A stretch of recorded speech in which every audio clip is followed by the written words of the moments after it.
La sexualité est encouragée par la Bible.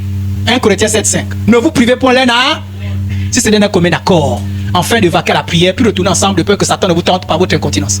Les temps d'intimité devraient être à la fois préparés et spontanés. Deux choses. Ça dit qu'il y a des moments où c'est préparé. Bon, rendez-vous. À quelle heure? Telle heure. Et chacun de nous à 16 heures. Hein? Très tôt, très tard, au milieu, la journée. Là, c'est préparé. C'est comme, oui, on a le rendez-vous à telle heure, oui. Mais, attention, la sexualité n'est pas que préparée. Parfois, c'est spontané. C'est-à-dire, tu es là et puis l'autre apparaît, boum, c'est chaud.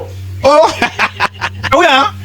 Ça dit que Dieu a fait les choses, parfois, c'est pas ensemble que ça vient. Hein? Il y a toujours qui est surpris. Oh, c'est comment? C'est quoi?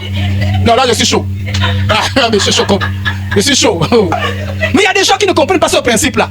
Il y a des gens qui sont toujours dans toujours. Non, ne faut pas être chaud comme ça. Calme-toi d'abord. Prends un peu de l'eau, calme-toi. Il y a des gens, pour qui il y a intimité, il faut d'abord que tu envoies un message. Il faut que tu avertisses. 48 heures avant. Ah non, le même jour, tu m'as averti comme ça là. Ah non. Reboune. Il y a le monde averti, il y a le monde n'avertit pas. Amen. La sexualité a deux choses. Ça peut être préparé ou comme un spontané. Et quand c'est spontané, ça peut venir à n'importe quel moment. Donc, faut pas. Donc, les gens sont rigides. Mais non, tu sais, j'avais comme programme. Là, tu sais, il y avait les habits. Et vous là, quand vous jeûnez, même au cours du jeûne, et au passage, c'est pas anti-biblique d'avoir une intimité sexuelle quand on jeûne. C'est pas interdit dans la Bible. Donc, il faut avoir les deux paramètres en tête. Mais si chez toi, quand c'est trop protocolaire, écoutez-moi bien, frères et sœurs en Christ, quand la sexualité devient trop protocolaire, c'est-à-dire que chez toi, pour avoir un temps d'intimité, il faut qu'on t'avertisse, il faut qu'on t'appelle, il faut que tu sois au courant avant. Ça fatigue, ça tue l'autre.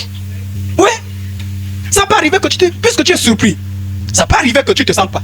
Mais quand c'est tout le temps, ça dit que chez toi, pour t'avoir disponible, il faut une préparation. Ce n'est pas biblique. Alléluia. Il faut les deux. Oui, mais chez toi, non, trop protocolaire. Tu es marié ou tu n'es pas marié? Tu n'es pas une copine? Tu n'es pas un copain? Ça peut arriver. Celui ou celle qui subit la demande. L'autre est étonné, non? Hein? L'autre est en train de faire laver les habits et puis toc toc. Tu vas seulement. Mais vice versa, hein? Ne pense pas que les hommes qui viennent souvent en premier, hein? Il y a aussi les femmes. Ah oui, on n'a pas tous le même tempérament, hein? Mais on sait que quand on fait la moyenne, c'est plus les hommes. Voilà. Mais il y a aussi les femmes. Voilà, ça arrive. On n'a pas le même tempérament. Il faut harmoniser ça. On est dans l'harmonie. Voilà pourquoi je dis pas trop de rigidité. Alors, celui qui subit doit le faire avec plaisir. Tu fais pas. C'est quoi? Prends-moi. Fais ce que tu veux. C'est-à-dire qu'on ne sait pas si c'est un bois sec. Quand tu as fini, et tu veux m'énerver. Tu es énervé. C'est bon. Montre que c'est vrai que tu as été surpris, mais quand même fais un petit effort. Et puis l'autre, qui est aussi pour l'autre à l'improviste, contente aussi le minimum. N'exige pas aussi la performance de l'autre. L'autre est surpris, non? Quand tu t'es chauffé avant, n'est-ce pas, non? Tu t'es chauffé, tu as pensé à ça. L'autre n'était pas chaud. L'autre ne dit pas, n'exige pas aussi plus. Le minimum, là, dis-toi non, c'est bon. Merci pour l'effort que tu as eu à faire. N'exige pas plus. Donc, celui qui subit, ne doit pas aussi faire comme. C'est comme tu es en colère. Fais ce que tu as fait et puis tu pars. Il arrive des situations importantes et urgentes qui peuvent mettre une pause momentanée sur le plan sexuel. Oui. Il peut arriver des pauses sur le plan sexuel. Ça dit, au-delà de votre bonne volonté, mais il y a quelque chose d'important et d'urgent. C'est important. Dans la vie de tous les jours, il y a les urgences. Donc, dans la sexualité, il y a aussi des choses qui peuvent s'imposer. Ça peut être la maladie d'un enfant.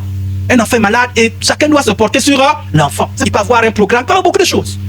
Il peut s'en suivre un temps de chasteté provisoire. Il arrive que dans les couples, qu'il y ait des temps de chasteté. Voilà pourquoi ceux qui n'aiment pas la chasteté se trompent. Dieu n'a pas établi la chasteté pour rien. La chasteté dans le célibat, c'est une éducation. Sachez que dans le couple, tu peux être marié et avoir le temps de chasteté, qui peut mettre du temps.